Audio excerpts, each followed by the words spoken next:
Hey guys, this is Miss Mayo, and this is a quick tutorial video on how to use some of our databases. For the specific example, I'm using Infobase, specifically Bloom's Literature, which is a literary database. All the databases that we recommend for this particular project would be under the Romanticism LibGuide under Step 2 Research. So if you're looking for something that would apply to your particular topic, these are all the literary databases. The last two ones, Modern World History and American History, would be specific to history, of course. And then if you'd like more databases, we have under the Learning Commons website, under Research, this can be accessible through the RHS website. We have all the general databases as well as others that may be applicable. If you're accessing, just to know, if you're accessing any of these databases outside of the school building, you would need to use a password. And those passwords would also be listed under our website.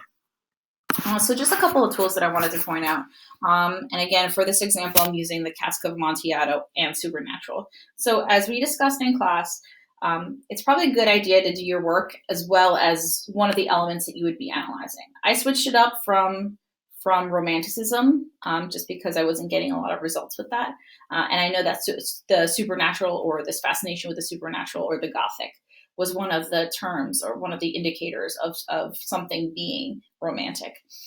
So for this one, the first one seems to be pretty good. This would be a reference. So if I go back to the search results, so you can see, a reference just simply means like an encyclopedia. If you're looking for something that's a little bit more critical, then you would have to click on criticism. And if we had more results, you would probably see literary works, images, videos, timelines. So these are the types of sources that Bloom's would provide to you.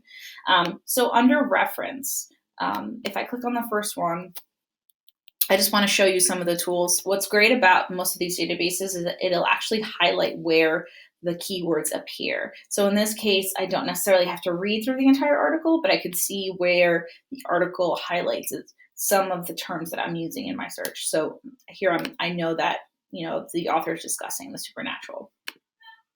And then some of the tools that I would definitely use. So if I decided to use this article, you can download it. You can save it directly to your drive. Please don't hit save. It doesn't really save to anywhere because we have a school account.